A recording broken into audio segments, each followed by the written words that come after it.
오늘 말씀의 제목은 복음으로 사는 삶입니다. 이 누가복음 9장인데요. 9장 1절부터 36절까지의 내용을 가지고 두 번에 나누어서 시리즈 설교를 하겠습니다. 공통된 주제가 뭐냐면 그리스도인이 이 세상을 어떻게 살아가야 하는가이고요. 정답은 복음으로 살아야 한다입니다. 할렐루야. 우리는 복음으로 살아갑니다. 이제 12제자를 파송하는 장면이 바로 본문인데요. 파송할 때 그 파송에 대해서 나눈 이야기들이 곧 우리 인생의 이야기예요. 인생의 목적과 인생의 살아가는 방법이에요. 자, 첫 번째는 파송의 목적을 살펴보겠습니다. 따라해 봅시다. 복음의 확장. 예수님께서 제자들을 파송하셨던 이유는 복음의 확장을 위해서 파송하셨습니다. 1절과 2절을 다시 읽어보겠습니다. 시작. 12제자를 파송하신 이유는 뭐라고요? 하나님의 나라를 전파하는 것입니다. 그리고 하나님의 나라를 전파하기 위해서 주신 선물이 바로 은사예요.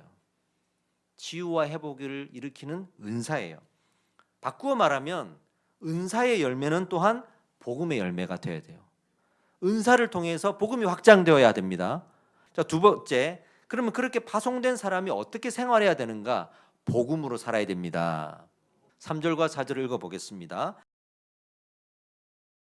아무것도 가지지 말래요. 왜 이렇게 말씀을 하셨을까요? 이게 영적으로 우리의 인생의 의미를 담고 있기 때문에 그래요.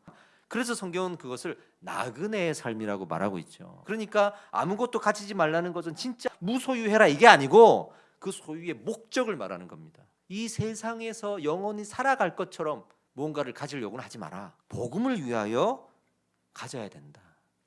세 번째, 그렇게 파송된 사람들의 사역은 무엇인가? 따라해 봅시다. 회복해야 됩니다.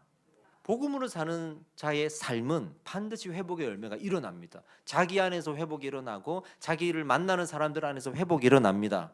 제자들을 보세요. 두루 다니며 복음을 전했을 때 병이 고쳐졌다 그랬어요. 하나님이 그 복음 전하는 자의 삶을 이렇게 사용하신다라고 하는 핵심적인 교훈이 있습니다. 네 번째, 그런 파송자에게도 고난이 있습니다. 그 고난에 대해서 말씀하시는데요. 따라해 봅시다. 복음으로 이겨내라. 파송자의 고난은 복음으로 이겨내야 됩니다. 복음으로 살아가고 있는 사람은 고난도 복음으로 이겨냅니다. 5절 말씀을 읽어볼게요. 시작. 여기에서 너희 발에서 먼지를 떨어버려 그러니까 어떤 사람들은 정죄하고 저주시켜라 이런 식으로 해석하시는 분들도 있더라고요. 그게 아니고 여기서 발에 먼지를 떨어버려 했을 때 먼지는 무가치한 거잖아요. 그러니까 당시 여행자들이 여행을 하다가 어떤 집에 들어가면 환대를 받았습니다. 왜냐하면 그 문화가 있어요. 그런데 복음을 증거하는 사람들은 그럼에도 불구하고 배척을 당하고 쫓겨나는 일들도 있었다는 거예요. 그러니 얼마나 강력한 저항이었겠습니까? 그래서 우리가 복음을 증거하고 전도하려고 할 때 잘 안 되고 거부당하고 핍박을 당했을 때 그분과 하나님과의 사이의 문제예요. 그러니까 그거는 하나님께 맡기고 털어버려라. 그건 나한테는 다 무가치한 일이에요. 그래서 상처받지 말고 우리는 복음의 확장을 위해서 계속 그 길을 걸어가는 거죠. 그래 놓고 제자들을 보냈어요. 제자들이 막 복음을 증거하고 이제 돌아왔어요. 돌아오고 나서 성경에 보니까 이제 예수님께 보고를 하는 거예요. 예수님이 이제 오병이어의 현장으로 가셨으니 그 오병이어의 사건 자체가 누구를 위한 교훈이에요? 복음을 증거하면서 사는 사람들. 빈들이기 때문에 먹을 것이 없어요. 배가 고픈 거예요. 제자들이 건의를 합니다. 예수님, 배가 고프답니다. 음식이 필요한데 지금 음식을 가지고 있는 사람이 눈 씻고 봐도 없습니다.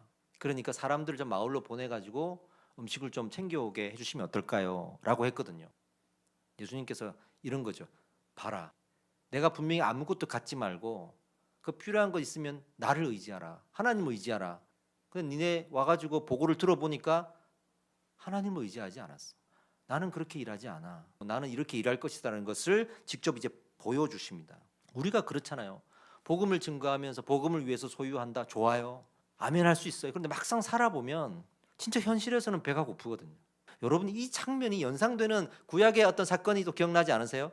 엘리야가 사르밧 과부에게 가서 음식을 내놓으라고 할 때 이제 이거 마지막 음식 만들어 먹고 아들이랑 같이 죽으려고 했던 그 여인 엘리야를 통해 그러지잖아요. 그걸 나한테 드려라.